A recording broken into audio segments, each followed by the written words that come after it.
Okay. What a picture of Elvis Mbonyi being worshipped.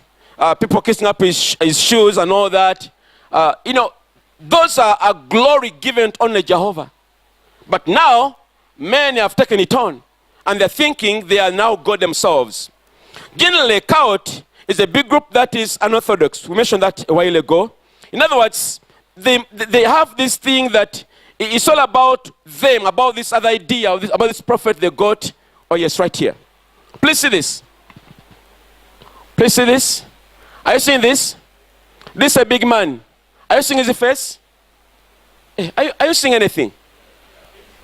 It's kind of small. But here it's kind of bigger. Look, this is his face. Look, the glory. What is he doing? He's smiling. What is he saying? I'm worthy of worship. I'm worthy of honor. And look what the gentleman is doing. What he's doing? Here he goes. In here. Now, what is even more amazing is the next one. Look at the one below. What are you seeing? The portrait. What is the lady doing down there?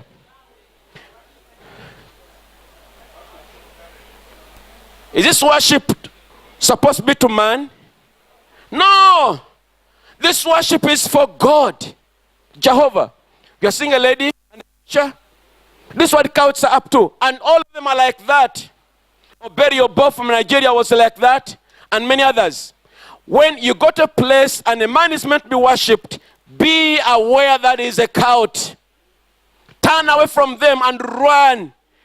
Flee. Somebody's a freeze between running and flying. Run. It's dangerous. Now,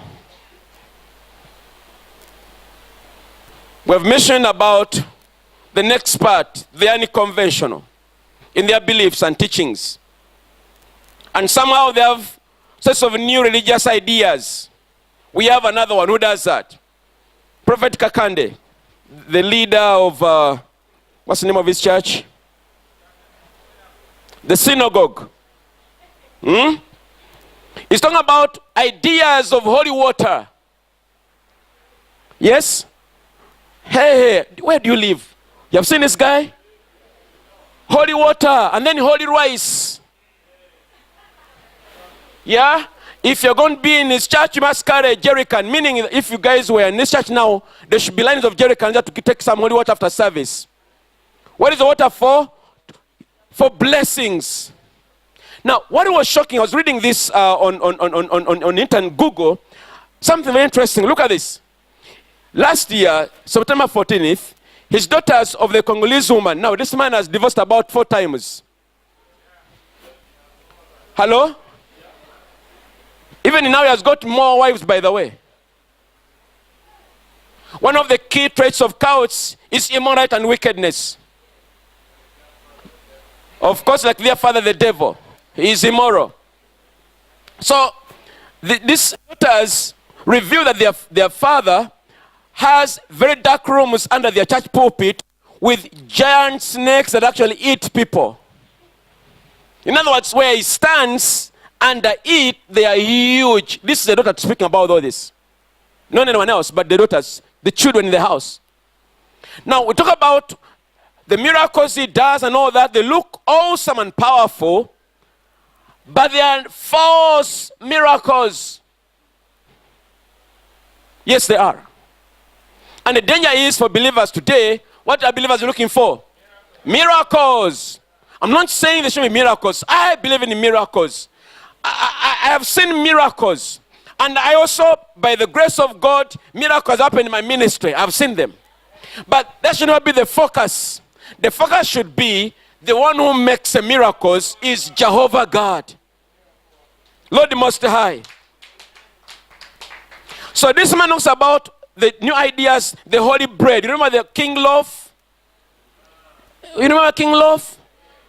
Thank God, I used to buy it, not to eat it, but to pray against it that may die, the factory will die. Thank God it eventually closed. Wickedness, unrighteousness. Now, all these things gone.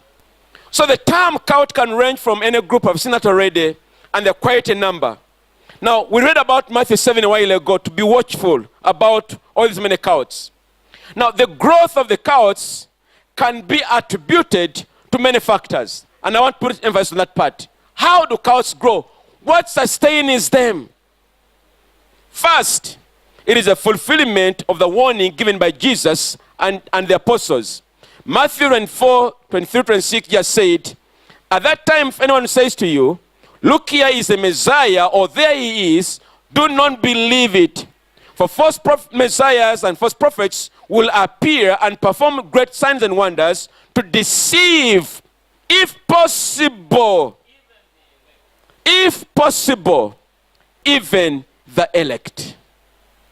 And that means that if you are not discipled, if you're an immature baby in Christ with your pamper on, 4 years of your salvation, you are carrying your pampers with you, you are moving with it, you are going to end up here. I mean, all of you have got babies. Babies eat anything, including their poo-poo. And sometimes believers, we are more or less like that. God is calling upon us to maturity, to grow up in the Lord Jesus Christ. So it says in verse 25, see, I've told you ahead of time. In other words, I've warned you. So if anyone tells you there he is out in the wilderness, do not go out. Or here he is in the inner room, do not believe it. So just warned us that when he's about to return, these things will happen. And that means you should be aware about the cult movement, the satanic priesthood, and all the issue of falsehoods running around us.